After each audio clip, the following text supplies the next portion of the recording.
পড়ন্ত এক স্নিগ্ধ বিকেল, রোদের হালকা ঝিলিমিলি আছে, ঠান্ডার প্রকোপটাও একটু বেড়েছে রাজধানীতে। উর্মির ভীষণ গরুর বড়ি খেতে ইচ্ছে করছে, সেজন্য ইব্রাহিমকে ফোন করে বলল আসার পথে যেন গরুর বড়ি নিয়ে আসে। বেচারা ইব্রাহিম ছিল মিছিলের সামনে, চারদিকে শোরগোলের আওয়াজে সে শুনতে পেল বউ তাকে চড়িয়ে আনতে বলেছে। তাই বলেছে, আচ্ছা বেড়ার পথে নিয়ে আসবো, আমি এখন ব্যস্ত আছি, মিছিল হচ্ছে, পরে ফোন করছি, সাবধানে থেকো। কথাগুলো বলেই ইব্রাহিম ফোন কেটে দেয়। উর্মি পাশেই ছিল মেহেরেন। মেয়েটা যা বলে ইব্রাহিম পাশা তাই করে, খুব ভালোবাসে পাশা উর্মিকে। মেহেরিন জিজ্ঞেস করলো, ভাইয়া খুব ভালোবাসে তাই না? কখনো তার মুখে শুনি না তোকে নিয়ে, না শুনি না তোকে নিয়ে। উর্মি উপর নিচ মাথা নাড়ল। আমি ছাড়া যে ওনার কেউ নেই। ওনার আব্বা আম্মা মারা গেছে শুনছি, ওনার কি কোনো আত্মীয় স্বজনও নেই? না, তুর্কিতে হয়তো কেউ নেই, থাকলে তো বলতো। ও, সুলতান সাহেব নিয়ে গিয়েছিল তো তুর্কিতে গত বছর, ভীষণ সুন্দর। তুই তো তাহলে যেতেই পারিস, তোর শ্বশুরবাড়ি তো ওখানেই। হ্যাঁ, বাবু হওয়ার পর বেড়াতে নিয়ে যাবে বলেছে। তাড়াতাড়ি আসুক বাবুটা, আদর করবো অনেক। তুই বাচ্চা নিবি কবে মেহু? 2 বছর তো হতে চললো, একেবারে অ্যাডমিশন শেষে বাচ্চা নিবি নাকি? চেষ্টা করছি নেওয়ার, বাকিটা আল্লাহ ভরসা। কথাটা শুনে উর্মি আনন্দে মেহেরিনকে জড়িয়ে ধরে বলল, ইনশাল্লাহ খুব তাড়াতাড়ি যেন সুখবরটা শুনতে পারি। মেহেরিন স্মিত হাসল। মেহেরিনও এই সুখবরটা অতি শীঘ্রই শুনতে চায়। মেয়েদের পূর্ণতা দুইয়ে, এক সুদর্শন দায়িত্বশীল স্বামীতে, আর 2 মা ডাকে। এই যে একটা ছোট্ট প্রাণ মেহেরিনকে মা মা করে ডাকবে আদো আদো গলায়, ডাকটা নিশ্চয়ই পৃথিবীর সবচেয়ে সুমধুর ডাক হবে। মেহেরিন মুগ্ধ হয়ে শুনবে, তার নরম তুলতুলে ছোট হাতটা ধরে হাঁটবে, সারাটা দিন আগলে রাখবে, খুনসুটি করবে, খুব খুব আদর ভালোবাসা দিবে তাকে, একটুও কষ্ট পেতে দিবে না। টুকটাক বেশ অনেক কথাই হলো উর্মির সাথে মেহেরিনের। কথার তালে তালে উর্মি জানালো, ইব্রাহিম পাশার জীবনে উর্মির প্রথম নারী, যাকে পাশা ভালোবেসেছে। উর্মি এও জিজ্ঞেস করলো মেহেরিনকে, মেহেরিনও কি সুলেমান সুলতানের জীবনের প্রথম নারী? মেহেরিন চুপ হয়ে যায়, সেই কথার বিপরীতে। সে জানে না এর উত্তর কী। শখের পুরুষের জীবনে ভালোবাসার প্রথম নারী হওয়াটা ব্লেসিং, তার সে বেশি ব্লেসিং শেষ নারী হওয়া। আর যে দুটো একসাথে হয় তার জীবন বোধহয় সবচেয়ে ভাগ্যবতী। মেহেরিনের জীবনে তো সুলেমান প্রথম এবং শেষ পুরুষ, নিশ্চয় সুলেমান সুলতান ভাগ্যবান, কিন্তু সুলেমানের জীবনে কি মেহেরিনও প্রথম আর শেষ নারী? জিজ্ঞেস করতেও তো কেমন অস্বস্তি হয়। কেউ থেকে থাকলে সুলতান সাহেবের কি উচিত না নিজ থেকে মেহেরিনকে জানানোর? আর না থাকলেও তো বলা উচিত। মেহেরিন খোলা বই হয়ে ধরা দেয় তাকে, অথচ সুলতান সাহেব সৃজনশীল প্রশ্নের গণং প্রশ্নের উত্তরের মতো হিবিজিবি, স্পষ্ট না, এলোমেলো। সুলেমানের সম্পর্কে আদৌ কি কিছু জানে মেহেরিন? না, কিছুই তো জানে না। একদিন জিজ্ঞেস করতে হবে কথাটা। সেদিনও অপরিচিত এক নারী জিজ্ঞেস করলো, আজ আবার উর্মিও জিজ্ঞেস করলো। আচ্ছা, যদি শুনি মেহেরিন তার জীবনের প্রথম নারী না, তখন মেহেরিনের অনুভূতি কেমন হবে? একটু কাঁদবে? না কাঁদলেও মন যে খুব খারাপ হয়ে যাবে, এই নিয়ে কোনো সন্দেহ নেই।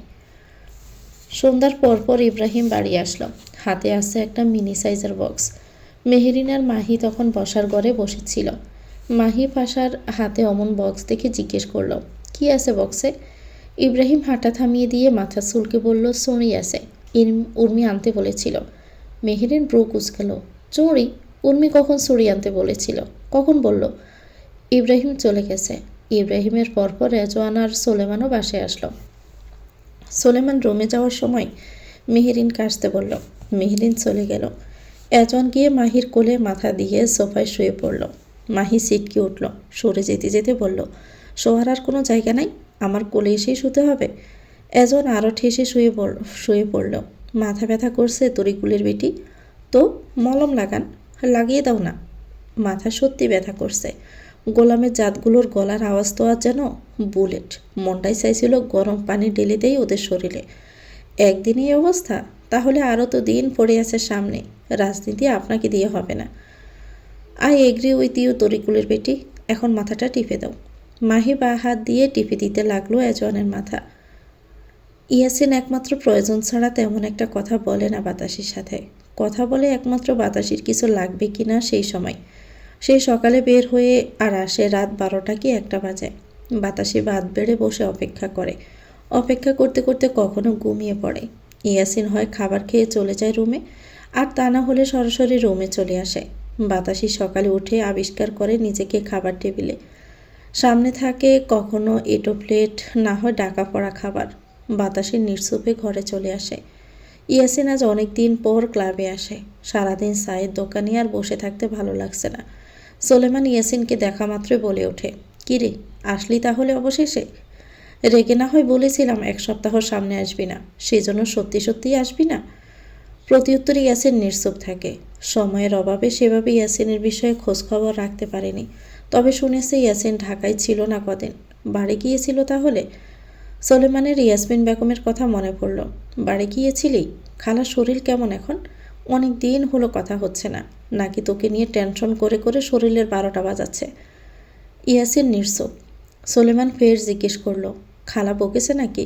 তাহলে তো বেশ করেছে। কথা শুনিস না কেন? মা থাকতে মায়ের মূল্যায়ন করতে শেখ ইয়াসিন। একবার হারিয়ে গেলে আর ফিরে পাওয়া অসম্ভব।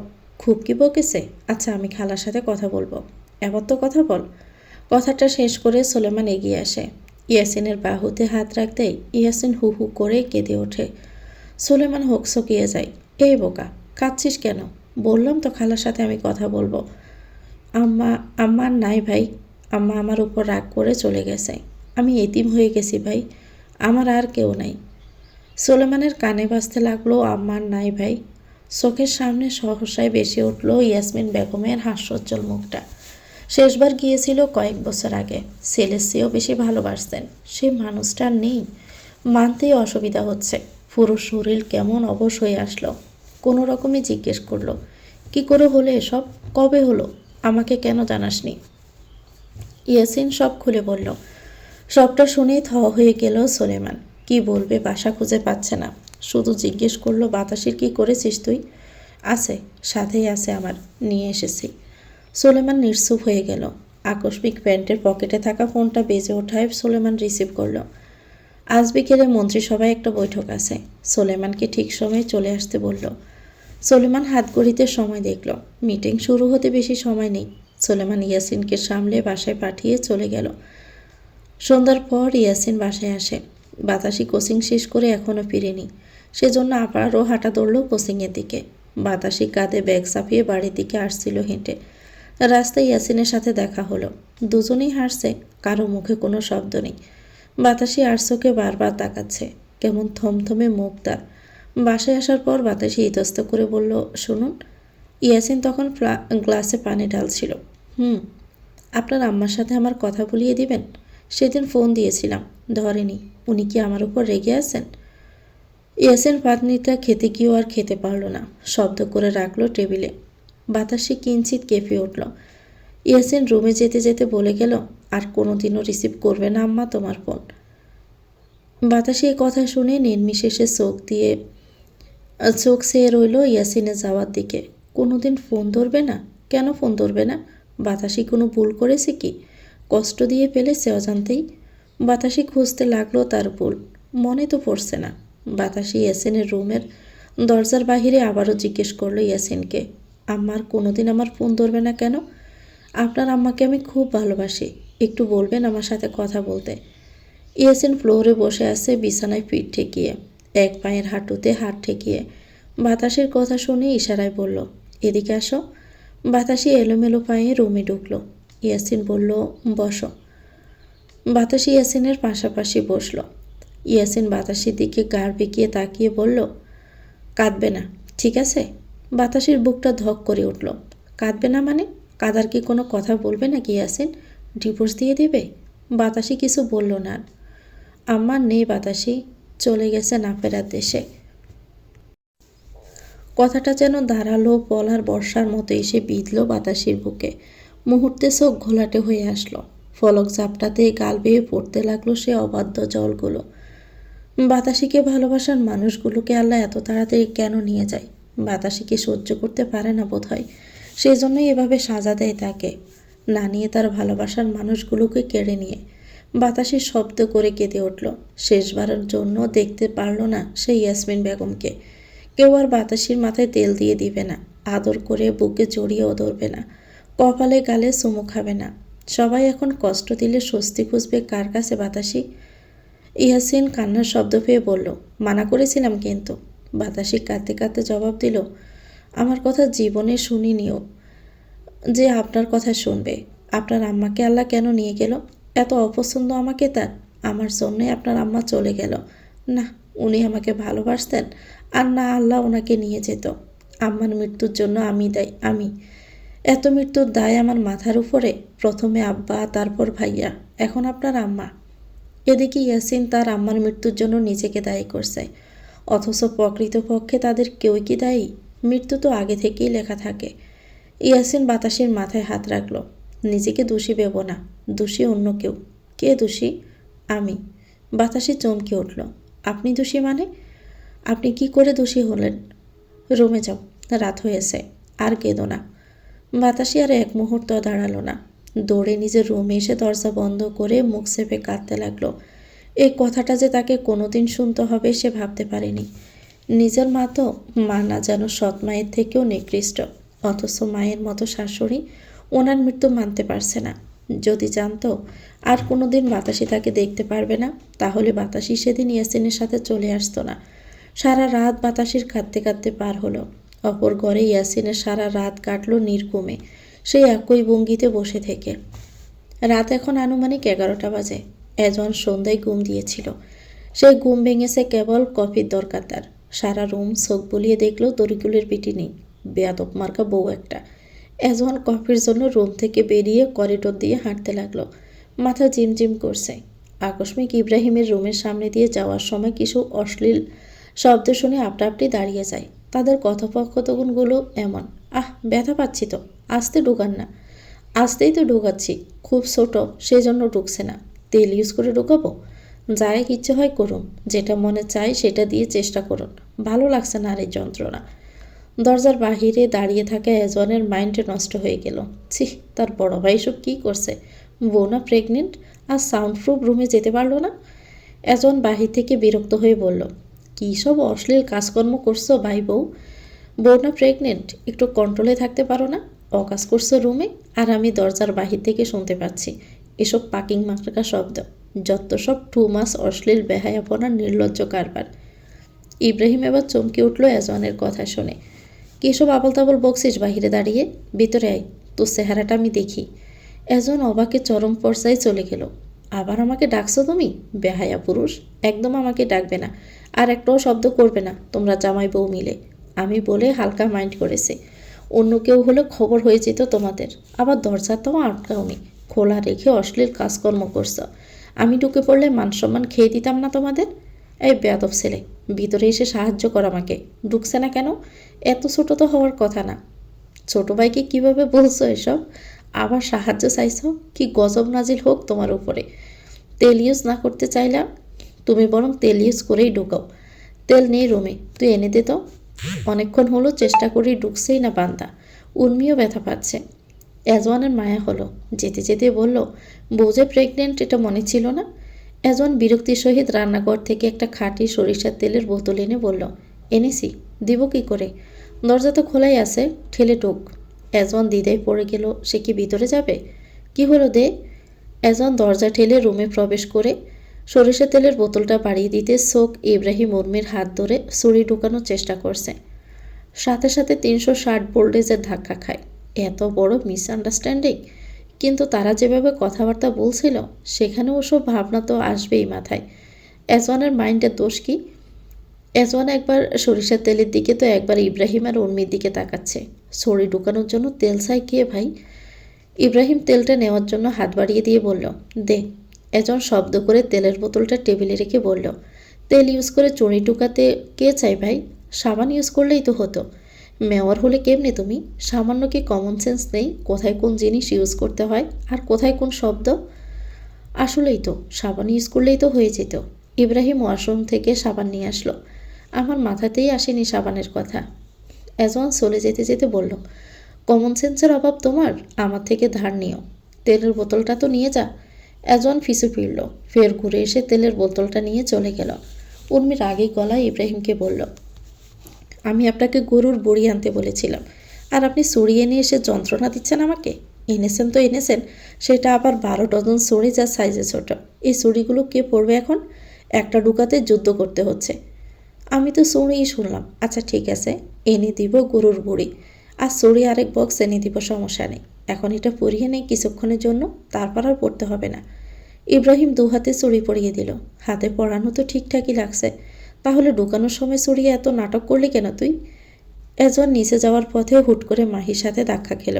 মাহি বিরক্ত হয়ে বলল, চোখ কি কপালে থাকে নাকি? কপালেই আমার চোখ। চোখের জায়গায় এনে চোখটা লাগান, লাগিয়ে দাও তোমার এত মায়া লাগলে। বেয়াদব। হ, আমি বেয়াদব, তাতে তোমার সমস্যা? বেয়াদব না হলে কি আর ওসব ভাবি? লাস্টের কথাটা বিড়বিড় করেই বলল এজওয়ান। মাহি বেয়াদব মাহি শুনে ফেলল তা। কি ভেবেছেন? বলা যাবে না, বললে আমাকে খারাপ ভাববে। খারাপ তো আমি সবসময়ই ভাবি, সেজন্যই তো বলবো না। এখন তরিকুলের বেটি, এক মগ কফি এনে দাও। আমি এখন নিচ থেকে আসছি, আর যেতে পারবো না। নিজে গিয়ে নিয়ে আসুন। একটু এনে দাও না, দেখো রফিক বানিয়ে রাখছে। রফিককে বলুন না নিয়ে আসতে। এমন তর্ক করছো কেন? একদম থাপ্পড় দিয়ে এক পাশের দাঁত আরেক পাশে এনে দিব। যাও নিয়ে আসো। তোমার সাথে খেলবো আমি। কি খেলবেন? আগে নিয়ে আসো, তারপর বলছি। ইন্টারেস্টিং খেলা একটা। খেলাটার সাথে তুমি পরিচিত, and I know you like it. আর নাও, এই সরিষার তেলের বোতলটাও নিয়ে যাও। মাহি নিচে চলে গেল। রফিক কফি নিয়ে আসছিল। মাহির সাথে পথে দেখা হতে মাহি সেটা নিয়ে রুমে আসলো। মাহি রুমে আসা মাত্রই এজওয়ান ওয়াশরুমের দিকে যাচ্ছে। সেটা দেখে মাহি কফির মগটা টেবিলে রেখে বলল, কই যান? দেখছো না ওয়াশরুমে? ওয়াশরুমে যাচ্ছেন কেন? কি আশ্চর্য, মানুষ ওয়াশরুমে যায় কি করতে? তরিকুলের বেটি ওয়াশরুমে যা করে এজওয়ানও তো তাই করে। অজু করতে যাচ্ছে। আগে আমার কথার উত্তর দিয়ে যান। আপনি কি খেলতে চাইলেন আমার সাথে? এসে তারপর উত্তর দিচ্ছি। না, আগে উত্তর দিয়ে তারপর অজু করেন। না, আগে অজু করতে হবে, তারপর। তারপর কি? তারপর খেলা স্টার্ট করতে হবে। মাহির কপালে দু বাজ পড়ল। কি এমন খেলা খেলবেন আমার সাথে, যেটা খেলার আগে অজু করতে হবে? একজন দরজা লাগিয়ে এসে মাহির কোমর চেপে ধরে পিস পিস করে বলল, দরজা জানালা আটকিয়ে রুমের ভিতর তোমার সাথে আজপাশা খেলবো রে শ্যাম। মাহি ধাক্কা দিয়ে সরিয়ে দিয়ে বলল, অসভ্য ইতর লুচ্ছে বেটা, কথায় কথায় শুধু শরীর চেপে ধরেন কেন, হ্যাঁ? এজন মাহির ঠোঁটে একটা কড়া ডোজের চুমু খেয়ে তারপর ওয়াশরুমের দিকে যেতে যেতে বলে উঠল। মাহি ওনা দিয়ে ঠোঁট মুছতে মুছতে বলল, সবসময় শুধু জোর জবরদস্তি, তাই না? আহা শোনা গো, জোর না করলে তুমি বোধহয় নিজ থেকে করতে দাও খুব। আপনাকে আমি প্রচণ্ড রকমের ঘৃণা করি। আমার মনে আপনাকে নিয়ে ঠিক কতটা ঘৃণা জমে আছে তা যদি দেখতে পেতেন তাহলে লজ্জায় কাছেই আসতেন না। এজন দাঁড়িয়ে গেল সে কথা শুনে। মুখটাকে সিরিয়াস ভঙ্গিতে এনে বলল, আসলে ঘৃণার পরিমাণ এত যে আমি লজ্জা পাবো? নিঃসন্দেহে। তাহলে তো আমি তোমার মনের ভিতরে একবার ঘুরে আসতে চাই। আমায় কতটা ঘৃণা করো সেই কথাটা জানতে চাই। ঘৃণা করার যত কথা হৃদয় দিয়ে শুনতে চাই, যদিও আমার লজ্জা শরম নাই বললেই চলে। অবশ্যই ঢুকে খোঁজ করে দেখুন, পরিমাণটা আকাশচুম্বী। ঠিক আছে, ওয়াশরুমে যখন যেতেই দিবা না তাহলে ড্রিল মেশিন দিয়ে তোমার বুকটা ফুটা করে দেখার চেষ্টা করি, কি বলো? দেখুন। একজন স্টোর রুম থেকে ড্রিল মেশিন টেনে মাহির একটা ছবি ড্রয়ার থেকে বের করে। সেই ছবির বুকের অংশটা ড্রিল মেশিন দিয়ে ছিদ্র করল। মাহি জিজ্ঞেস করলো, কি দেখতে পেলেন? অনুভূতি কেমন? একদম সলিড। তোর ঘৃণা তুই ধুয়ে ধুয়ে পানি খা। তোর এই মনে আমার জন্য ভালোবাসা জায়গা লাগবে না। নর্দমা দিয়ে ভরা তোর বুক। সে নর্দমায় আমার নাম লিখে রাখছিস, লাভ শেপের হাটে না লিখে। শয়তানের নানি। ইউ শয়তানের নানা। জি, এবার শয়তানের আম্মাকে আনার চেষ্টা করুন। ম্যাডাম, নানা নানির জীবনে সে না আসলে নাতি নাতনির মুখ দেখব কি করে বলুন? মাহির মুখ ঝামটা মেরে ঘুমাতে চলে গেল। পরদিন মেহেরিনা সোলেমান কলেজে এসেছে। মেয়েগুলোর মুখগুলো এখন দেখার মতো হয়েছে। বারবার ঘুরে ঘুরে মেহেরিনকে দেখছে। নিকাপের নিচে থাকা মুখটা দেখতে চাইছে। এক মেয়ে এসে বলল, তুমি সোলেমান স্যারকে কিভাবে পটালে মেহেরিন? তোমাদের রিলেশন ছিল? প্রেমের বিয়ে নিশ্চয়। মেহেরিন তপ্ত শ্বাস ফেলল। মেয়েগুলো এখনও সোলেমান সোলেমান করছে? জি না, তোমাদের বাপ সমতুল্য মামা চাচার সাথে আমার রিলেশন করে বিয়ে হয়নি, অ্যারেঞ্জ ম্যারেজ হয়েছে। কথাটা শুনে মুখ ভার হয়ে গেল। সোলেমান ক্লাসে আসার পর মেয়েগুলোর মুখ আরও থমথমে হয়ে গেল দুঃখের ঠেলায়। বেড়া বিবাহিত, এটা মানতে কি যে কষ্ট হচ্ছে। সোলেমান যখন হোয়াইট বোর্ডে পড়া বোঝাতে ব্যস্ত তখন মেয়েগুলো পড়ার দিকে ফোকাস না করে হা হা করে সোলেমানকে দেখছে। সোলেমান পিছন দিকে ফিরে সেটা বুঝতে পেরে বলে উঠল, মুখ বন্ধ কর হাওয়াতে দল, মশা ঢুকে যাবে। বেহেলাজ মেয়েগুলো লজ্জাই পেল। কি অদ্ভুত, নিজে যে পাংপুং করে হ্যান্ডসাম সেজে আসে তার বেলায় কিছু না, আর তারা তাকালেই যত দোষ, অপমান করে। আর তাকালো না, তারা হা করে। তবে আর চোখেই দেখলো। কলেজ ছুটি শেষে মেহরিন ক্লাস থেকে বের হয়ে দেখলো সোলেমান এখনো বের হয়নি অফিস কক্ষ থেকে। ফোন চেক করে দেখলো সোলেমান মেসেজ পাঠিয়ে রেখেছে। মেহরিনকে ভবনের সামনে দাঁড়িয়ে থাকতে বলল। মেহরিন অপেক্ষা করলো। সোলেমান 5 মিনিট পর এসে মেহরিনের হাত ধরে হাঁটা ধরল। মেহরিনের ক্লাসের মেয়েগুলো কলেজ ছুটি শেষে মাঠে দাঁড়িয়ে কথাবার্তা বলছিল। কথা বলার সময় হুট করে পাশে তাকাতে মেহরিন আর সোলেমানকে হাত ধরাধরি করে হাঁটতে দেখে কষ্টে বুকটা ফেটে যেতে লাগলো। হিংসা হচ্ছে মেহরিনকে। তাদের মধ্যে একজন মুখ বেক্সি মেরেই বলল, বুড়া বয়সে কুসি বউ নিয়ে কত ঢং দেখেছিস, হাত ধরে ধরে হাসছে আবার। সোলেমান চলতি পথে হালকা করে তাদের কথা শুনতে পেল। সাথে সাথে হাঁটা থামিয়ে দিয়ে গাড় বেঁকিয়ে পাশে তাকিয়ে বলল, কি বললে তোমরা? মেয়েগুলো সোলেমানের গলা শুনে চমকে উঠল। আমতা আমতা করে বলল, কিছু বলিনি তো আমরা স্যার। সোলেমান হাত ঘড়িতে সময় দেখে বলল, কিছু তো একটা বলেছ, আমার কানে এসেছে। এখন ঝটপট বলো, কি বলেছ তোমরা? মেয়েগুলো আবার ইচ্ছের বিরুদ্ধে গিয়ে হাসার চেষ্টা করে বলল, আপনাদের জুটিটা অনেক সুন্দর স্যার, এমন জুটি আর দুটো হয় না। তারপর আমরাও আপনার মতো বাপ সমতুল্য একটা স্বামী ডিজার্ভ করি স্যার। সোলেমান এই কথা শুনে চলে যেতে যেতে বলে গেল, ফ্রি টেস্টে দেখা হচ্ছে মামুনিরা। পড়াশোনা করা বাদ দিয়ে ও মুক্তমুখের স্বামীর মতো স্বামী ডিজার্ভ করা বের করছে। ফাঁস কীভাবে করো আমিও একবার দেখব। মেয়েগুলো এবার চমকে উঠল সেই কথা শুনে। আসলে কি ইচ্ছে করে ফেল করিয়ে দিবে? স্যার আমাদের ফেল দিবে রে? দোষ, আমরা এত খারাপ স্টুডেন্ট নাকি যে ফেল করব? আর যদি আমাদের ফেল দেয়ও, হের বউরে ফাঁস দিয়ে দেখুক না, প্রিন্সিপালের কাছে গিয়ে নালিশ দিব। বলবো বৈষম্য শিকার হয়েছে আমরা, ইচ্ছে করে আমাদেরকে ফেল করিয়ে দিয়েছে। তার বউরে আগে থেকে প্রশ্ন দিয়ে রাখছিল, সেজন্য পাশ করেছে। তখন মজা বুঝবেনি উনি। সূর্য ডুবে গিয়েছে অনেকক্ষণ হলো। রাতের রান্না এখনও চলমান। বাড়ির মেয়েটি রাখছে। মেহরিন মাগরিবের নামাজ শেষ করে বেলকনিতে দাঁড়ালো। মনটা কেমন অস্থির হয়ে আছে, কেমন দুশ্চিন্তা হচ্ছে। বারবার উল্টাপাল্টা ভাবনা মাথায় আসছে। আকস্মিক ফোন বেজে উঠল মেহরিনের। মেহরিন ফোনের শব্দ পেয়ে রুমে এসে বিছানা থেকে ফোনটা হাতে তুলে নিয়ে দেখল রুমাইসা ফোন করেছে। মেহরিনের মুখে কিঞ্চিত হাসি ফুটল। রিসিভ করে কানে নিতেই ওভার্স থেকে রুমাইসা অভিযোগের স্বরে বলল, বাহ বাহ বাহ, মিসেস মেহরিন সুলতান, ঢাকায় গিয়ে আমার ভাইকে পেয়ে ভাইয়ের একমাত্র বোনকেই ভুলে গেছো? তোমাকে কি ভোলা সম্ভব আপু? তাহলে নিজ থেকে তো ফোন দাও না কেন? নাকি সময় পাও না? ভাইয়া তোমায় ছাড়ে না? শেষের কথাটার কোন ইঙ্গিতে বলল সেটা বুঝতে পেরে বেশ লজ্জায় পেল মেহরিন। কি হলো, চুপ কেন? তোমার অভিযোগ শুনছি। আরও অভিযোগ আছে, জানাও দেখি কতটা শোধরাতে পারি। আমার তো বিয়ের বয়স হচ্ছে, এখন এটা বলো না যে বিয়ে করার ইচ্ছে জাগছে। আলবাত এটাই বলতাম আমি। তুমি বলে দিলে সবার বিয়ে হয়ে গেল, অথচ আমার বিয়ে নিয়ে কোনো কথাবার্তাই ওঠে না বাড়িতে। আমাকে কি কুমারী বানিয়ে রাখবে নাকি তোমার স্বামী আর শ্বশুর? বাবার ওনার সাথে কথা বলবো ছেলে খুঁজতে। অধৈর্য হয়ে ছেলে আমি নিজেই ঠিক করেছি ভাবি। ভাইয়ার বাবার সময় নষ্ট করতে হবে না, তাদের আবার সময়ের অনেক দাম। সেজন্য তাদের সময় বাঁচিয়ে আমি নিজেই ছেলে ঠিক করেছি। তা ছেলে কোথাকার, কি করে? পড়াশোনা করে ঢাকা বিশ্ববিদ্যালয়ে। স্টুডেন্ট, কাজ টাজ করে না? বেকার ছেলের হাতে তোমাকে দিবে তোমার বাপ ভাই? স্টুডেন্ট তাতে কি, মাসে লাখ লাখ টাকা ইনকাম করে তো। কিভাবে? ব্লগিং করে। বিয়ের পর বুঝলে ভাবছি দুজনে মিলে কাপল ব্লগিং শুরু করব। মেহরিন এ কথা শুনে সরু চোখে তাকালো। ব্লগিং করা ছেলে পছন্দ করে বসে আছে রুমাইসা? পরিচয় হলো কি করে? ছেলে দেখতে শুনতে কেমন? পারিবারিক ব্যাকগ্রাউন্ড কেমন?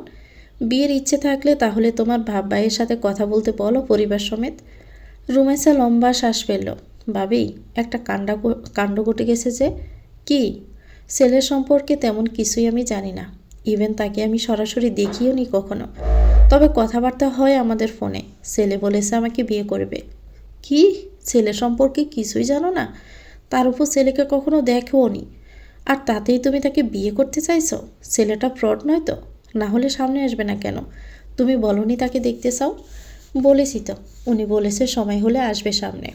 আমার মনে হয় আপু, তোমার এসব থেকে বের হয়ে আসা উচিত। কথাবার্তা শুনে আমার নিজেরই সুবিধার মনে হচ্ছে না। আমি ওনাকে অনেক দিন ধরে ফলো করি মেহরিন। আমার বিশ্বাস উনি ফ্রড হবে না। উনি একজন সেলিব্রিটি। পপুলার ফিগার ভাইয়ার মতো, শুধু চেহারাটাই দেখাননি উনি কাউকে। নাম কি? Travel agency Turno. এমন অদ্ভুত নাম শুনে মেহেরিনের কপালে কয়েকটা ভাঁজ পড়ল। এটা আবার কেমন নাম? এটা আমি নিজ থেকে বানিয়েছি। ওনার পেজের নাম টিএটি, আসল নাম তূর্ণ, বাসা ঢাকাতেই। ঢাকা বিশ্ববিদ্যালয়ে পড়ে, তাই না? আচ্ছা, আমি আগে খোঁজ করে যাচাই বাছাই করে নিই। তেহরান ভাইয়াও ডাবির স্টুডেন্ট, দেখি ভাইয়া চিনে নাকি ওনাকে। আচ্ছা, আমি আগে ঢাকা আসি। ঢাকা আসছো কবে? কিশোর বলে সমাবেশ আসে ভাইয়াদের সামনে, ওটা শেষ হলে তারপর আসতে বলেছে ভাইয়া। ও হ্যাঁ, আমিও শুনেছি বিশাল আকারের সমাবেশ হবে নাকি ২৬ তারিখে। সেজন্যই আগে আসতে বারণ করলো। কখন কি ঘটে যায়। কোথাও ভাইয়াদের সমাবেশ মিছিল হলে সেদিন আমাদের বাড়ির বাহিরে পা রাখা নিষেধ। ভাইয়ার বের হতে দেয় না আমাকে। কেন? আমার ভাইয়া মানুষ হারানোর শোক সহ্য করতে পারে না মেহেরিন। অনেক কিছুই ভাইয়া আমার জীবনে হারিয়েছে, সেখানে হারানোর তালিকায় মানুষ হারানোর শোকদের স্থান বেশি। সেজন্য আমাদের নিয়ে ভাইয়া খুবই প্রসেসিভ। সুলতান সাহেব মানুষ হারিয়েছে? কাদের হারিয়েছে তাহলে? মেহেরিন জিজ্ঞেস করতে যাবে কাদের হারিয়েছে সুলতান সাহেব, কিন্তু তার আগেই ওপাশ থেকে রুমাইসা বলল, ভাবি রাখছি, পরে ফোন দিব, আম্মু ডাকছে। ফোন কেটে দিল রুমাইসা। মেহেরিন তাকিয়ে রইল ফোনের দিকে। মেহেরিন বেলকুনিতে থাকা চেয়ারে বসল। হালকা ঠান্ডা বাতাস বইছে, চাদরটা শরীরে জড়িয়ে তারপর বসা উচিত ছিল। অনেকক্ষণ বসে রইল মেহেরিন বেলকুনিতে। আসমকা নিজে ইব্রাহিম পাশাকে যেতে দেখে উর্মির কথা মনে পড়ল। উর্মি সেদিন বলল ইব্রাহিমের জীবনে সে প্রথম নারী। মেহেরিন কিছু সেদিন বলেনি, চুপ করেছিল। কাউকে জেনে শুনে কষ্ট দেওয়ার কোনো মানেই হয় না। মেহেরিন শিওর ছিল না উর্মি জানে না বিষয়টা। জানলে মুখে এমন হাসি থাকতো না। কিন্তু ইব্রাহিম পাশার তো বলে দেওয়া উচিত ছিল। সত্য কি কখনো লুকিয়ে থাকে? থাকে না। উর্মি পরে জানতে পারলে খুব কাঁদবে। মেহেরিন দীর্ঘশ্বাস ফেলে। কি এক অনুভূতিটাই না, তাই না? নারী মন আসলেই হিংসুটে। শখের পুরুষের পাশে যেখানে নিজের নাম ব্যতীত অন্য কোনো নারীর নামও সহ্য হয় না, সেখানে সেই শখের পুরুষ কাউকে ভালোবেসেছে শুনলে বুক জ্বলে পুড়ে ছাই হয়ে যাবে। মেহেরিন কথাগুলো ভেবেই হাসল। হঠাৎ দরজা খোলার শব্দ পেয়ে মেহেরিন পেছন ফিরে তাকালো। সোলেমান এসেছে। সোলেমানকে দেখার সাথে সাথে মেহেরিনের হৃদয়টা কেমন শান্ত হয়ে গেল। তবে সোলেমানের হাঁটার ভঙ্গি দেখে ক্লান্ত মনে হলো। মেহেরিনকে বেলকুনিতে দেখে স্মিত হেসে সোলেমান বিছানায় গিয়ে বসে পড়ল। ইশারায় রুমে আসতে বলল, ঠান্ডা লাগবে তো বিবিজান, শীতের কাপড় নাওনি কেন? মেহেরিন সাথে সাথে রুমে আসলো। জিজ্ঞেস করলো কফি নিয়ে আসবো? সোলেমান চোখ মুখ খিসে বালিশটার মাথায় নিচে দিয়ে বলল, না, কফি লাগবে না, মাথাটা ভীষণ ধরেছে। মেহেরিন বক্স থেকে খুঁজে ব্যথার মলমটা হাতে নিয়ে এগিয়ে আসলো। সোলেমানের মাথাটা বালিশ থেকে সরিয়ে নিজের কোলের উপরে নিল। তারপর মলম হাতে লাগিয়ে কপালে মালিশ করতে শুরু করলো। সোলেমান মুখ গুজে দিয়েছে মেহেরিনের পেটের কাছটায়। সোলেমানের গরম নিঃশ্বাস মেহেরিনের পেটে আছড়ে পড়ছে। মেহেরিন কপালে মালিশ করতে করতে সোলেমানকে ডেকে উঠল। সোলেমান ছোট্ট করে বলল, একটা কথা বলবো? বলো। রুমাইসা আপুর বিয়ে নিয়ে কিছু ভেবেছেন? পড়াশোনা করছে তো, করতে থাকুক, ভালো পাত্রের সন্ধান পেলে দিয়ে দিব। ভালো পাত্র বলতে কেমন পাত্র চাচ্ছেন? দেশের বাহিরে সেটেলড থাকবে এমন পাত্র। তবে তবে কি? ডক্টর অয়নকে আমার বেশ পছন্দ। খুবই ভদ্রলোক সে, আমার জানাশোনা। ডক্টর অয়নের মা একবার বলেছিল রুমাইসার কথা। ভাবছি সময় বের করে কথা বলবো বিষয়টা নিয়ে। মেহেরিন চমকে উঠল সে কথা শুনে। ডক্টর অয়নকে মেহেরিন চিনে। আসলে লোকটা অনেক ভালো, কিন্তু এদিকে রুমাইসা যে অন্য কাউকে ভালোবেসে বসে আছে। আপুর অনুমতি নিয়ে আগাবেন দয়া করে। নিশ্চয়ই, ও রাজি থাকলে তবেই আগাবো। এটাই ভালো হবে। আর একটা কথা। বলো। মেহেরিন কিছুক্ষণ চুপ থাকলো, দ্বিধায় ভুগতে লাগলো। বলছো না যে? মেহেরিন লম্বা একটা শ্বাস টেনে বলল, সেদিন একটা ঘটনা ঘটেছে। কি ঘটনা? ইব্রাহিম ভাইয়াকে একটু বলবেন উর্মিকে যেন কখনো মিথ্যে না বলে। আমি জানি ভাইয়া হয়তো কোনো একটা কিছু ভেবেই উর্মিকে তার অতীত জানায়নি। তবে দুজনে একটু সম্মিলিতভাবে বসে আলোচনা করে নিলে বিষয়টা সেখানেই শেষ হয়ে যায়। কোন অতীতের কথা বলছো?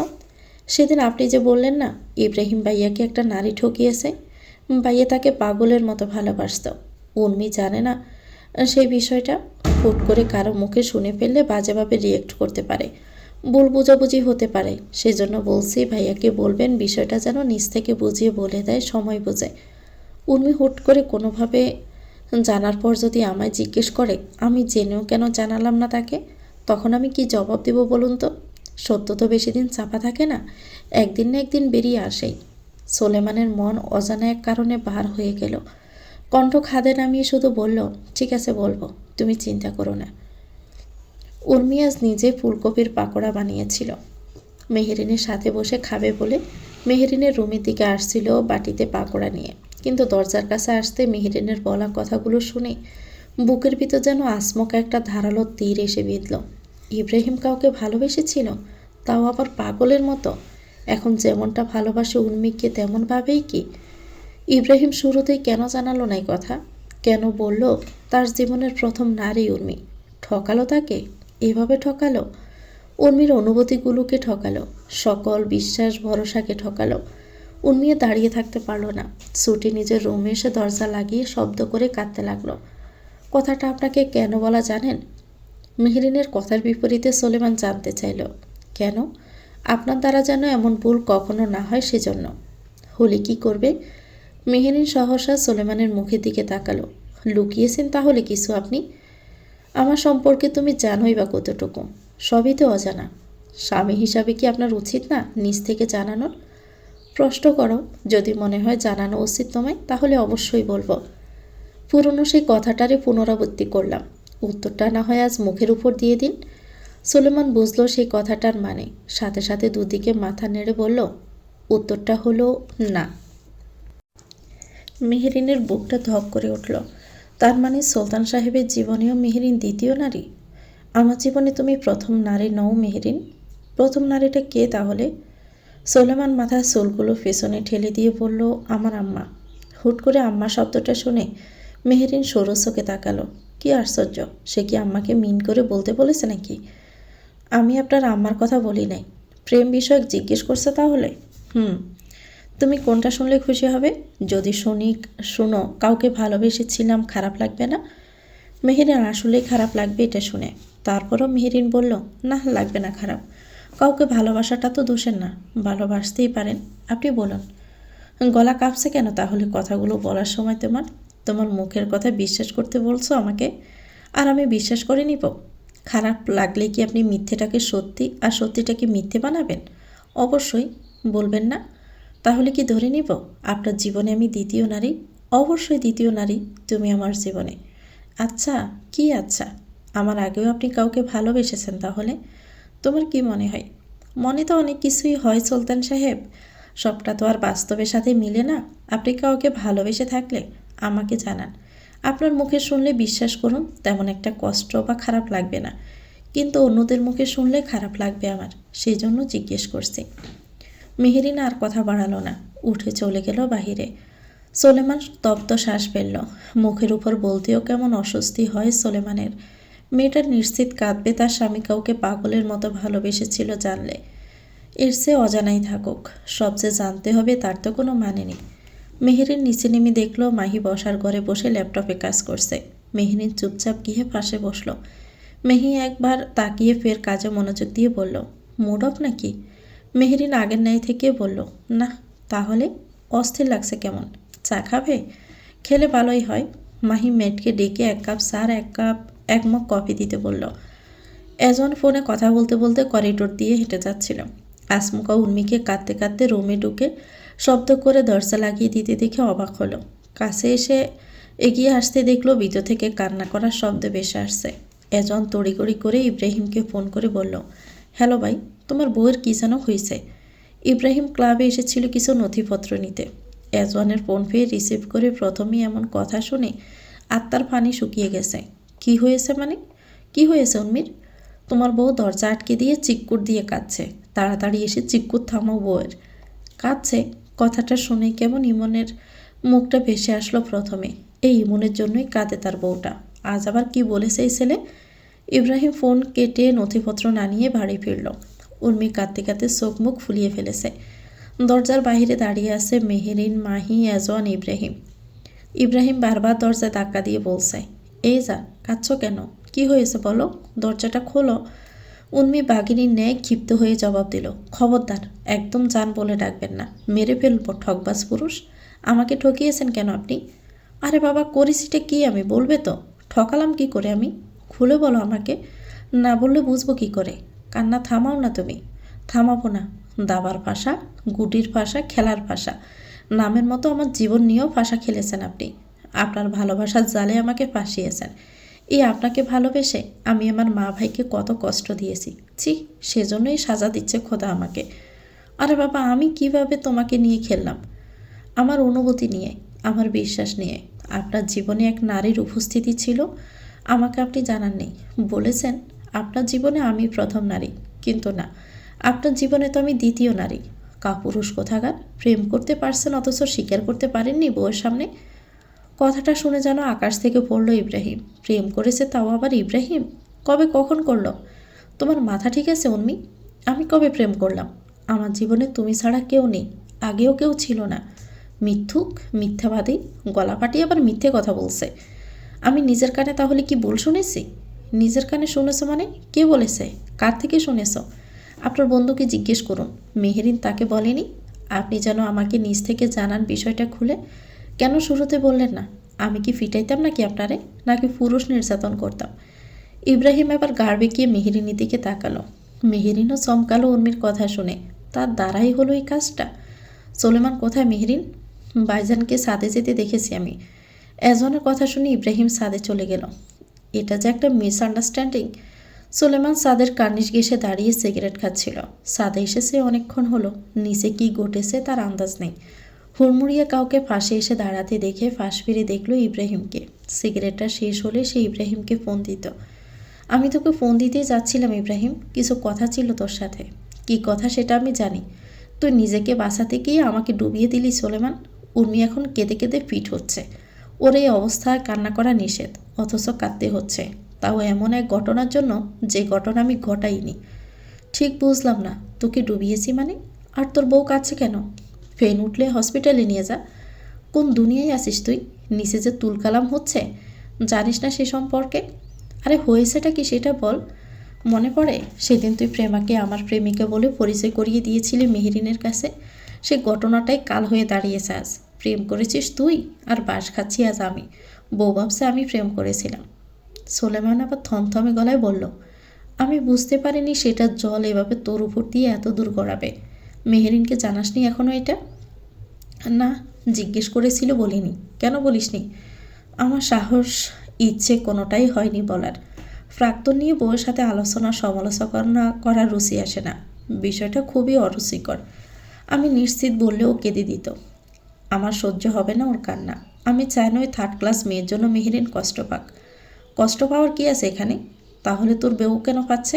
মেয়ে মানুষ সব সহ্য করতে পারলেও তার স্বামীদের প্রাক্তনকে মেনে নিতে পারে না। সোলেমান কথাটা শেষ করে গাড় ঘুরিয়ে তাকালো। তারপর ফের ক্ষীণ গলায় বলল, নাকি আমি মেহেরিনের জন্য পারফেক্ট না ইব্রাহিম? আমার মতো তোরও কি এটাই মনে হয়? ইব্রাহিম ব্রু কুঁচকালো এই কথা শুনে। এটা একদমই ভুল ধারণা তো সোলেমান, তুই মেহেরিনের জন্য একদম পারফেক্ট।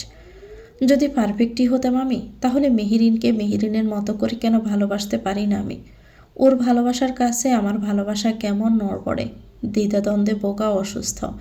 মেয়েটার কাছে গেলেই মনে হয় আমি মেয়েটাকে ঠকাচ্ছি। আবার সুখও হয়, ভয়ও হয়, সব মিক্সিং।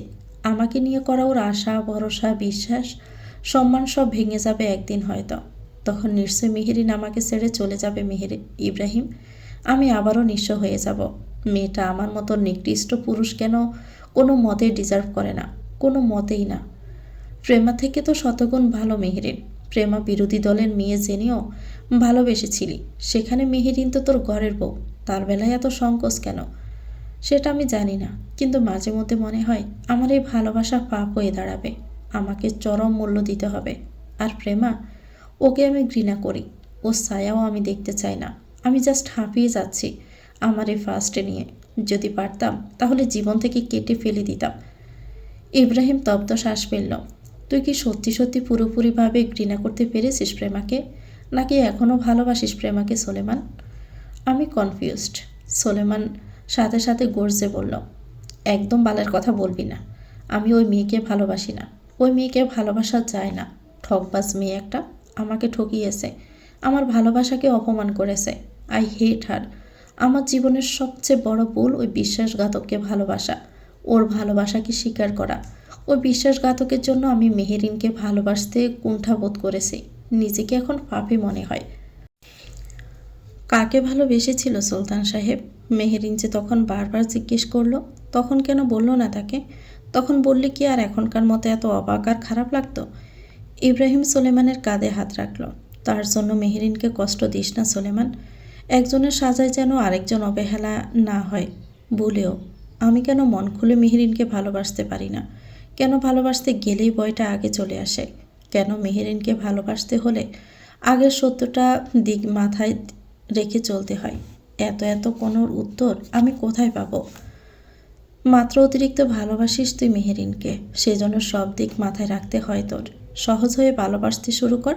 আর মেহেরিনকে বলে দিস যত তাড়াতাড়ি সম্ভব আমি না, বরং তুইই ভালোবেসেছিলি কাউকে, আর সেটাও মারাত্মকভাবে, আর দিন শেষে ঠকে গিয়েছিস। মেহেরিন চমকে উঠেছিল সুলেমানের কথাগুলো শুনে। মন খুলে ভালোবাসতে পারে না মানে? তাহলে কি জোর করে ভালোবাসার চেষ্টা করছে মেহেরিনকে সে? মেহেরিন তো বলেনি তাকে জোর করে ভালোবাসতে। ভালোবাসা তো জোর করে পাওয়ার মতো জিনিসটা, সেটা তো আপনা আপনি আসে। মেহেরিন কি তাহলে একটা স্রেফ দায়িত্ব আর তার কাছে? ভালোবাসেনি মেহেরিনকে সে? তার চেয়ে বেশি চমকালো ইব্রাহিমের কথাগুলো শুনে। ইব্রাহিমের প্রেমিকাটা বাস্তবে সোলেমানের প্রেমিকা। সোলেমান নিজেকে পরিষ্কার রাখতে সব কিছু ইব্রাহিমের উপর চাপিয়ে দিয়েছে। এটার কি কোনো দরকার ছিল আদৌ? সেই দিনই বলে দিত সত্যটা। মিথ্যে ছলনার আশ্রয় কেন নিল সে? মেহেরিন জোরে জোরে শ্বাস টানতে লাগলো। বুকে তার জোরে জোরে ওঠানামা করছে। মেহেরিন আর পা বাড়ালো না ছাদে। আর কোনো কথোপকথন শোনার ক্ষমতা হলো না তার। উল্টো ঘুরে রুমে চলে গেল। আর হ্যাঁ, পুরোপুরিভাবে প্রেমাকে উপড়ে ফেল জীবন থেকে সুলেমান। ওই নামের যে কেউ তোর জীবনে ছিল সেটা ভুলে যা। বলার চেষ্টা করলেই আরও বেশি মনে পড়ে। তাহলে একেবারে ভিতরেই দাফন করে দে। অতীতের জন্য বর্তমান ভবিষ্যৎ নষ্ট করিস না। বর্তমান নষ্ট করলে ভবিষ্যৎ আপনা আপনি নষ্ট হয়ে বসে থাকবে। মেয়েটাকে ভালোবাস, মন প্রাণ উজাড় করে ভালোবাস, দ্বিধাদ্বন্দ্ব ডাস্টবিনে ফেলে দিয়ে। তার মতো করে তাকে ভালোবাসার চেষ্টা কর। সুলেমান আকাশের দিকে তাকিয়ে ফের বলল, আমার ভয় হয় ইব্রাহিম। মনে হয় ভালোবাসা প্রকাশ করলেই মেহেরিনও হারিয়ে যাবে আমার জীবন থেকে। আমার নিজেকে অসহায় লাগে তখন। নিজের এই অপারগতায় আমি শেষ হয়ে যাচ্ছি। ঠিকমতো প্রকাশ করতে পারি না। আমি জানি তুই কেন মেহেরিনকে মন খুলে ভালোবাসতে পারছিস না। ভাগ্যের সাথে জড়ে গেছে মেয়েটা, তাই ভাগ্যকে মেনে নিয়ে মন খুলে ভালোবাস। বাকিটা উপরওয়ালার হাতে ছেড়ে দে। উপরওয়ালা সবসময় আমার থেকে সব কেড়ে নিয়েছে ইব্রাহিম। তার উপর সবটা ছেড়ে দিতে আমি পারি না। মনে হয় এই বুঝি সে কাউকে কেড়ে নিল আমাকে শাস্তি দেওয়ার জন্য। নড়বড় ইমান নিয়ে থাকলে তো চলবে না। তোর তো খাঁটি। তাহলে তোর কাছের মানুষরা কোথায়? তুই মানিস আর না মানিস, আল্লাহ সুলেমানকে দেখতেই পারে না। ভুল ধারণা। তোর সব ধারণা সঠিক। যা, বোর কান্না থামা গিয়ে। বলে দে ওটা আমার জীবনের কাঁটা ছিল। আর মেহেরিনকে কে বলবে? আমার বউ তো বলে দিব খুব শীঘ্রই। তবে কবে বলবো জানি না। আমার বউ নিশ্চয়ই ভুল বুঝবে না তো তোর বউয়ের মতো। এত confidence? Best of luck. Ibrahim চলে গেল। সুলেমান আরও বেশ কিছুক্ষণ সাথে দাঁড়িয়ে রইল। রাত 11টা বাজলে রুমে আসলো। রুমে পা বাড়াতে দেখলো পুরো রুম অন্ধকার। সচরাচর রুম অন্ধকার থাকে না, ড্রিম লাইট জ্বালানো থাকে। তাহলে কি মেহেরিন রুমে নেই? সুলেমান মেহেরিনের নাম ধরে ডাকলো। কোনো সাড়া শব্দ আসলো না। সুলেমান ফের ডাকার জন্য উদ্যত হতে আসমকা ফুফানোর আওয়াজ পেয়ে চমকে উঠল। কে ফুফাচ্ছে? মেহেরিন। সুলেমান তড়িৎ গতিতে সুইচ টিপে লাইট জ্বালালো। পুরো রুমের কোথাও নেই মেহেরিন। ফুফানোর আওয়াজ আর আসছে না। বেলকুনিতে আছে কি মেহেরিন? সুলেমান দ্রুত পায়ে বেলকুনিতে আসলো।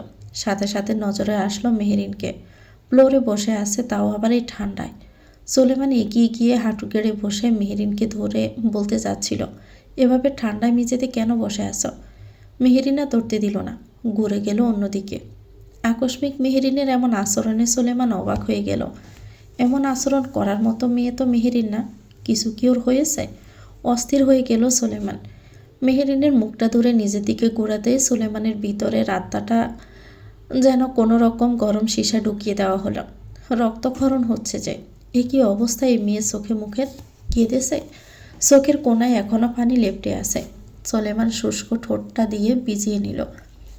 এই মেয়ে, কাঁদছো কেন তুমি? কেউ কি কিছু বলেছে? কি হয়েছে? কাদার কারণ বলো জান, চুপ থেকো না। মেহেরিন অবশেষে তাকালো সোলেমানের মুখের দিকে। এ অস্থিরতা, এ উন্মাদনাকেই মেহেরিন ভালোবাসা ভেবেছিল।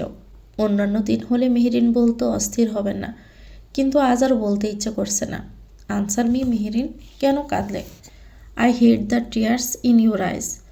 আমার বুকে জ্বালাপোড়া করে। চুপ থেকে সে জ্বালাপোড়া বাড়িয়ে দিও না। কিসের জন্য চোখ মুখের এই দশা করলে? মেহেরিন সোলেমানের হাতটা গাল থেকে সরিয়ে দিয়ে বসা থেকে উঠে দাঁড়িয়ে বলল, যদি বলি কারণটা আপনি, আপনার জন্য আমার এই হাল। সোলেমান অবিশ্বাস্য চাহনি নিয়ে তাকালো। তার জন্য মেহেরিনের এই হাল? আমার জন্য তোমার এই হাল? আচ্ছা বেশ, কারণটা বলো, আমি শুধরে নিব। দ্বিতীয়বার আর সেই ভুল আমি রিপিট করব না ভবিষ্যতে। মেহেরিন সোজাসুজি আসল কথায় আসলো। কে মেয়েটা? সোলেমান প্রথমে বুঝলো না কোন মেয়ের কথা বলছে মেহেরিন। কার কথা বলছো? আপনার প্রাক্তন। সোলেমান এবার বুঝল, সন্ধ্যা সেই কথাতেই পড়ে আছে মেহেরিন। সোলেমান মেহেরিনকে ধরতে আসলে মেহেরিন হাত উঁচু করে থামিয়ে দিয়ে বলল, ডোন্ট টাচ মি। কে মেয়েটা? জানতে চেয়েছি আমি, উত্তর দিন। তুমি পাগলামি করছো মেহেরিন, এমন স্বভাবের মেয়ে তো তুমি নাও। সেজন্য ঠকাতে সুবিধা হয়, তাই না? ভেবেছেন মেহেরিন তো খুব সহজ সরল, মেহেরিনকে হজবরলা একটা দিয়ে বুঝ দিয়ে শান্ত করাই যায়। কিন্তু ফর ইউর কাইন্ড ইনফরমেশন, আজ আপনি ব্যর্থ হবেন বুঝ দিতে আসলে। আমি অবাক হচ্ছি তোমাকে দেখে মেহেরিন। এর চেয়েও বেশি অবাক আমি হয়েছি। আমাকে হারিয়ে ফেলার প্রথম ধাপ আপনার বোধহয় শুরু হয়ে গেল সুলতান সাহেব। আপনাকে আমি আগেও সতর্ক করে বলেছি, আমি মিথ্যে শব্দটাকে প্রচণ্ড ঘৃণা করি, হোক সেটার পরিমাণ ছোট অথবা বড়। কারণ মানুষের একটু একটু করে মিথ্যে বলা কথাগুলো জমতে জমতে একটা সময় পাহাড়ের ন্যায় উঁচু হয়ে যায়। আর আপনি সেই মিথ্যের আশ্রয় নিয়ে আমার কাছে এসেছিলেন। অকপটে মিথ্যে বলেছেন। কাউকে ভালোবাসা তো অপরাধ না, ভালোবাসা সুন্দর। তাহলে আপনি কেন অপরাধীর মতো লুকালেন সে কথা? বলুন, জবাব দিন। কেন আপনি অন্যের ঘাড়ে সে দোষ চাপালেন? কেন সেদিনই আপনি স্বীকার করে নিয়ে বললেন না ওই কথাগুলো আপনার প্রাক্তনকে নিয়ে হচ্ছিল? এই জন্যই কি আমাকে দিনের পর দিন এভাবে দূরে রেখেছিলেন? আমাকে অবহেলা করার রিজন তাহলে কি আপনার প্রাক্তন? আপনি এখনও তাকে ভালোবাসেন, তাই না? আমাকে কি তাহলে কোনোদিন ভালোই বাসেননি আপনি? ভালোবাসার মানুষকে তো মিথ্যে বলা যায় না, কিন্তু আপনি তো বলেছেন, আর সেটাও দিনের পর দিন ইচ্ছাকৃতভাবে। তাহলে কি ধরেই নিব আমি আপনার ভালোবাসা না? আমি শুধুই আপনার জীবনে একটা দায়িত্ব মাত্র, যেটা আগেও হাইলাইট করেছিলেন চিঠিতে। কাগজে কলমে ধর্মীয় মোতাবেক আমি আপনার বউ, সেজন্য দায় থেকে ভালোবাসার নাম করে দায়িত্ব পালন করেছেন, তাই না? সোলেমান আহত দৃষ্টি নিয়ে তাকালো মেহেরিনের মুখের দিকে। থরথর করে কাঁপছে মেহেরিনের শরীরটা, ভীষণ আঘাত করে ফেলছে। এই মেহেরিন বড্ড আছে না। সোলেমান শুনেছে শান্তশিষ্ট মেয়েদের রাগ ভয়ঙ্কর। এরা একবার রাগলে নিজের হুঁশে থাকে না, বুদ্ধি কাজ করে না। তারা তখন শুধু তাদের মনের কথাটাকে বেশি প্রাধান্য দেয়। মেহেরিন এখন সেটাই করছে। তার মস্তিষ্ক কাজ করছে না, করছে একপাক্ষিক হৃদয়। এটাও বুঝলো বউ তাহলে সাদে এসেছিল তখন, তা না হলে জানার কথা না। এসব শুনলো, অথচ সোলেমানের দিকটা বুঝলো না। কিভাবে বলে দিল তার ভালোবাসাটা শুধু দায়িত্ব? দায়িত্ব কি তাহলে ভালোবাসার অংশ না? সোলেমান হেরে যাওয়া সৈনিকের ন্যায় বলল, তুমি শান্ত হও, বসে কথা বলা যাক। আমি কিন্তু কখনো বলিনি তুমি আমার জীবনের প্রথম নারী মেহেরিন। মনে করে দেখো, আমার এখন বলা কথাগুলোর মধ্যে আমি এমন কোনো লাইন উল্লেখ করেছি এখানে? আমি এর আগেও বলেছি, প্রাক্তন থাকতেই পারে, বয়সের দোষেই ভুল হয়। আপনার আর আমার বয়সে ডিফারেন্ট অনেক। আমি চাইলেও আপনার জীবনের প্রথম নারী হতে পারতাম না, কারণ আমি আপনার জীবনে অনেক পরে এসেছি। যৌবন শেষে যখন আপনি প্রাপ্তবয়সে তখন এসেছি। যে বয়সে আমার মতো মেয়েরা প্রেম করে বেড়ায়, সেই বয়সে হয়েছি আমি আপনার সহধর্মিণী। কথা সেটা না, কথা হলো এটা, আপনি ইব্রাহিম ভাইয়ের উপর সব দোষ চাপিয়ে দিলেন কেন? তুমি আন্দাজ করতে পারোনি কারণটা? কষ্ট পেতাম, কাঁদতাম, সেজন্য বলেননি? হ্যাঁ কাঁদতাম। কেন জানেন? ওই যে পাগলের মতো ভালোবেসে ঠকে গিয়েছেন, সেজন্য কাঁদতাম। 2 রাকাত নফল নামাজ আদায় করতাম আমি আপনাকে পেয়েছি বলে। নিজের জন্য কাঁদতাম না তখন। এখন আমি মেহেরিন কাঁদছি নিজের জন্য। আমাকে আপনি তার রিপ্লেসমেন্ট হিসাবে ব্যবহার করেছেন। এসব বলে কেন নিজেকে ছোট করছো মেহেরিন? আমি তোমাকে ব্যবহার করছি না, তুমি নিজ থেকে এসেছো আমার জীবনে। ভুল ধারণা পোষণ করে রেখেছেন আপনি। আমাকে আপনি নিয়ে এসেছেন বলেই আমি এসেছি, তা না হলে আমার সাধ্য হতো যাকে চিনতাম না জানতাম না তার জীবনে বিনা নিমন্ত্রণে ঢুকে পড়ার। আর ছোট হওয়ার কথা বলছেন, আপনার থেকে কমই করেছি নিজেকে। যে মেয়েকে মোতালেব ভুঁইয়া জীবনে ইটো প্লেটে ভাত খেতে দেয়নি, সেই মেয়ের স্থান আপনার জীবনে ঠিক কোথায় থাক কখনো খতিয়ে দেখেছেন? অভিযোগ করি না, তাই বলে এই না মেহরিন তাবাসসুমের অভিযোগ থাকে না আপনাকে নিয়ে। আমার চোখের ভাষা, আমার মনের ভাষা বুঝতে আপনি ব্যর্থ। আমার বাবাকে দেখেছেন না, সে কখনো একটা সিঙ্গেল শব্দেরও অভিযোগ করার মতো সময় আসতে দেয়নি। আর আপনারটা হিসেব করতে বসলে একটা আস্ত লিস্ট হয়ে যাবে অনায়াসে। অথচ আপনিই ছিলেন আমার বাবার পরের সবচেয়ে বড় আশ্রয়স্থল। তোমার শব্দচয়নগুলো খুব কঠিন শোনাচ্ছে, তুমি হুঁশে নেই। শান্ত হওয়ার পর কথা বলা যাক, আমি সব খুলে বলবো। আরও কিছু বাকি আছে নাকি জানানোর? আমি নিজ থেকে আজ না জানলে তো জীবনেও জানাতেন না বোধ হয়। জানাতাম। কবে? বিয়ের বয়স কত আমাদের? বুড়ি হলে জানাতেন? না, তার আগেই জানাতাম। আপনার প্রতি যে আমার বিশ্বাস ভরসা সব নড়বড়ে হয়ে গেছে, এর দায় কার? সুলেমান ভগ্ন হৃদয় নিয়ে এগিয়ে এলো। এক হাত দিয়ে মেহরিনের কোমর চেপে কাছে টেনে বলল, আমাকে সময় দাও। আমি সবটা বলার পর আমার জায়গায় তোমাকে বসিয়ে একবার ভেবে দেখার পরেও যদি তোমার মনে হয় আমি ভুল, তাহলে তুমি যা শাস্তি দিবে আমি তা মাথা পেতে নিব। আমি চাইলেও আমার অতীত মুছে ফেলতে পারবো না আমার জীবন থেকে। সেই ক্ষমতা তোমার আল্লাহ আমাকে দেয়নি। যদি দিত, বিশ্বাস করো, তাহলে আমার সব অতীত আমি মুছে তোমার কাছে একটা সাদা পৃষ্ঠা হয়ে উপস্থিত হতাম। যদি পরজন্ম বলে কিছু থেকে থাকে, তাহলে আমি সেই জন্মে আমার সবটুকু দিয়ে তোমাকেই সর্বপ্রথম ভালোবাসতে চাই। মেহেরিন নিজেকে ছাড়াতে বলল, হাস্যকর।